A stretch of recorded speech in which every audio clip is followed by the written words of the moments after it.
Hello and welcome to the final part of Unreal 1, and we are still in the darkening with the kick-ass music track in the background as we are engaged in combat, also going around in circles. This music reminds me very much of, I think it's called the Scrapyard level in Time Splitters 2. It's got the same kind of upbeat tempo. You can also hear that same theme very briefly in Shaun of the Dead, because that's the level that Ed's playing in the movie. I do not like Shaun of the Dead. You don't? No, I don't. I recognize it as a relatively good zombie comedy, but that's really all it is, and I don't find it all that funny. So, well, you call it a zombie comedy. It's actually billed as a romantic comedy with zombies. I don't buy that, to be perfectly honest. Man, I don't really see where the romance subplot actually is like at all. it's because the whole thing, basically, like, the zombie apocalypse is a metaphor for Shaun's inability to overcome his own inadequacies in order to maintain a relationship with Liz. Okay, but the movie isn't actually telling the cheek with that. It's very much up front and center about the zombie apocalypse as opposed to Shaun's inadequacies. Well, they introduced Shaun's inadequacies as early as the beginning of the movie. Yes, for example, they do. He's tied to his best friend Ed, but Ed is a drunk and a moron. Yes, but at the same point, Shaun isn't honestly all that much better than Ed is. No, he's not, but that's why he has to prove himself by killing the undead. I still think that's way too much of a stretch, honestly. Yeah. Is it the gore? Do you not like zombie gore, Gerdat? Honestly, there isn't really all that much gore in Shaun of the Dead. There's one particularly gory scene that makes a lot of people turn away. There's one particularly gory scene, but a majority of the movie isn't really like that. It gets pretty bloody in a lot of places. It gets bloody, but it's not that bad. I mean, fuck. You and I watched Hobo with a shotgun together, didn't we? Or have we still not actually done that? We still have not done that. We need to do that. God damn it! This has been a running gag with Rocky Rabbit for the past 2.5 years. It feels like. I think it's actually closer to 3.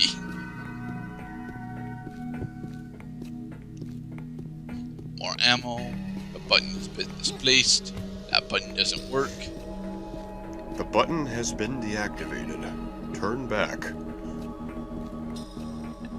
Go back while you still can. Beware. Turn back. Turn back. Elevator again. Do you remember watching Labyrinth? I don't remember any of that movie, to be honest. Damn. That kind of sucks because Labyrinth is an awesome movie. Oh, look, there's power on in this section. Are we near the boss's room? Is that the boss? I think so. Authorization granted. Activate the emergency power supply. How do we have authorization? I don't know. We must have taken somebody's hand. It's the only explanation I can think of. Fingerprint authentication be damned. Access denied. Yep. We have to actually go onto the bridge and push the button.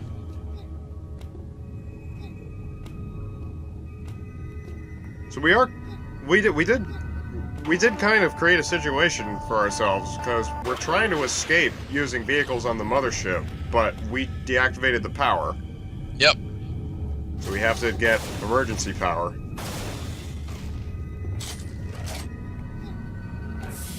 There we go. Behold the source antechamber.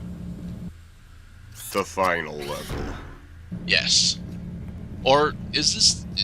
I'm not entirely sure. Wait. This might not actually be the final level, but this is the prologue to the final level itself. So this is like a mini level? Yeah. Just as long as it's not a true level, then I'll be okay.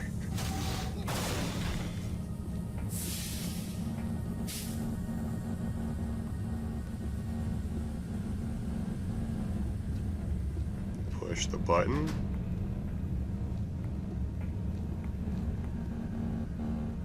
Walk under the thing.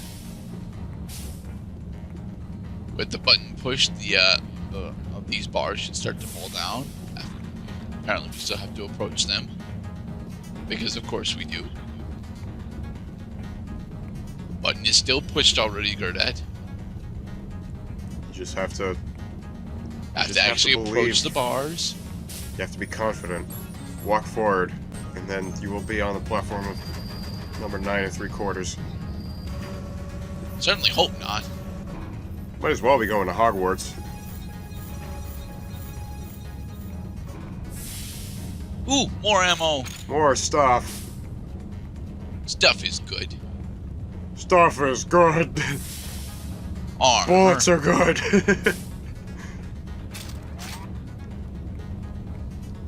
Are ready for some cinematic flair? Oh boy. Oh boy. What? Cinematic flair!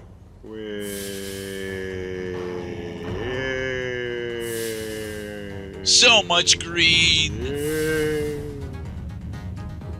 And here we go. Gently now. The final level. The source. The Source. Now, By Jeremy War. This area, there are several smaller power-ups that are scattered throughout this area, mostly an assault vest and a shield belt, as well as ammo. You will want to pick up as much ammo as you can for the upcoming fight. However, be warned that on the door leading to the final fight, there is a bunch of pupae. You might want to ignore them, although you also might want to take them out. I don't honestly know if taking them out affects the upcoming fight. I just assume that it does. Plus, they're pupae, so fuck them. Well, I would assume that there's a better chance you go in with more health if you kill the pupae before they touch you.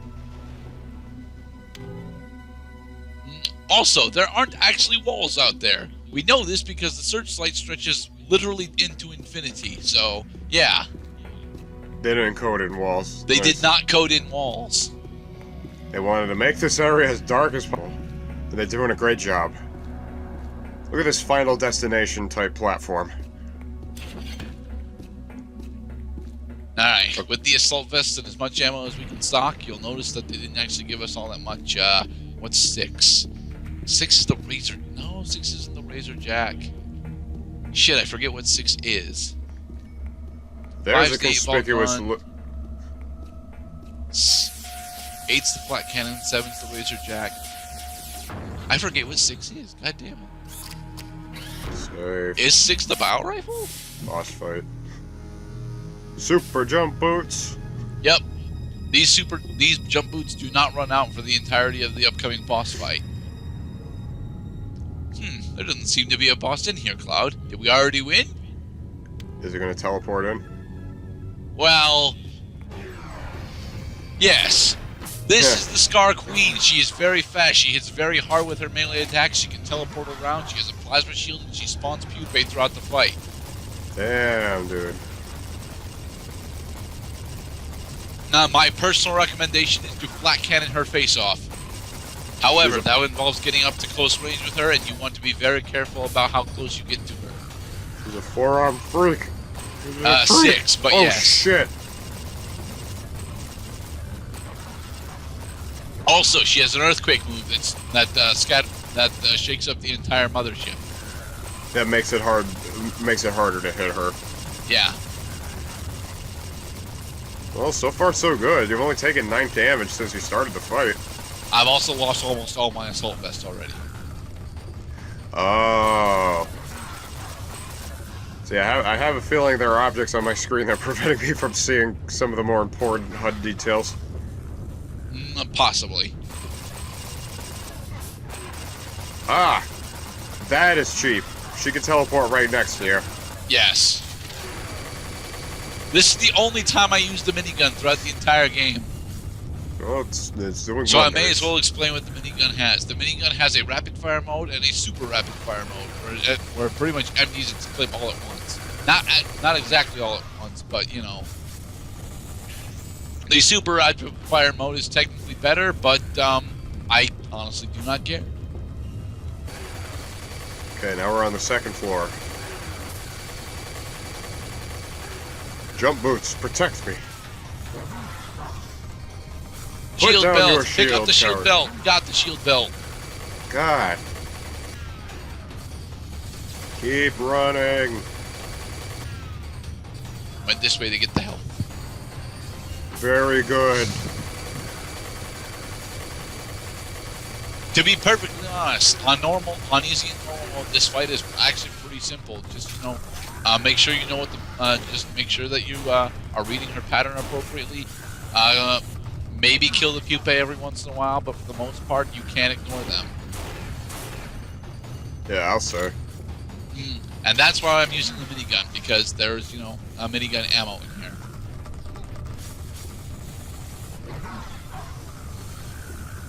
Where are you? Behind me. Here somewhere. And she's down. We headshotted her with a sniper rifle. For the win. However, there are still a bunch of pupae around, so going down there right now is not a good idea. You should use your 8-ball gun. Splash damage will take them all out. Well, not all, but most. Yeah. Oh, look, ammo. Lots of ammo. I guess they really expected you to use a lot more bullets during this fight. Probably accounting for a lot of misses, too. That she's a teleporter. Oh, yeah, every time you kill one of the pupae, the earthquake happens. That is weird. That is weird, especially since she's dead right now. So actually, it seems to me that the last thing you want to do is kill the pupae, because it just makes the fight harder. That, and as far as I know, as long as she's alive, she continually spawns pupae. Oh yeah, no doubt. However, at the end of the fight, you need to actually kill all the pupae to leave. Oh. Alright, how many more tremors do we have left? No, according to the audio cue, that should be the last one. Yep, there we go. Oh, look! A boat! It's a rocket? Yes. Take me home.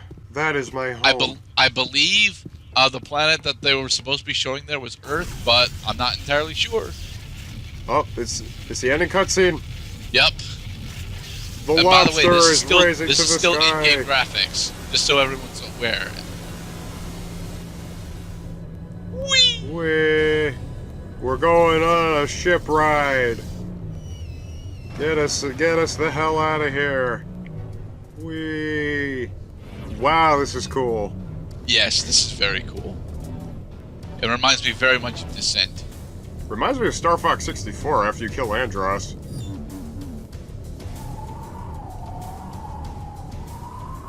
Da da da da da ba ba ba ba ba da da. And so we emerge above the clouds of Nepali. We did it! We escaped the alien planet! The Scar escape pod is broken free of the planet's gravitational pull. Barely. Yet its fuel has depleted and you drift aimlessly. And now you die in the vacuum of space. No, we don't! Congratulations. Game over.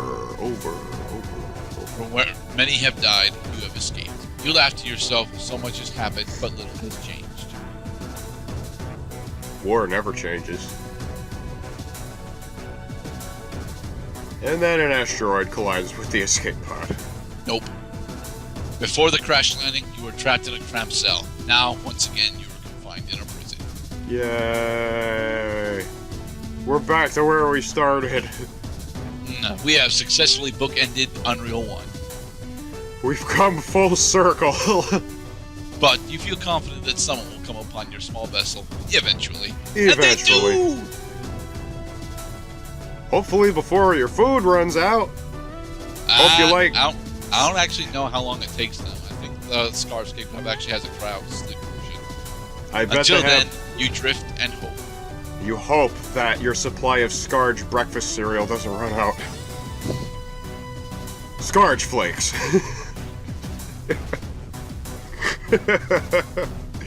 Well, this game has been a treat. Fuck Yes. you, ominous cliffhanger. Hey, the cliffhanger here is fun because it leads to Unreal Gold, which is more difficult, but, you know, a nice revisit to Nepali. I love the fuck out of Unreal 1. I'm not that good at it. I press fire to restart, but I've just got to play the track over it. But yeah, this game is awesome. Go out and buy it and or play it. Everyone, now do it. I said so. Do it now.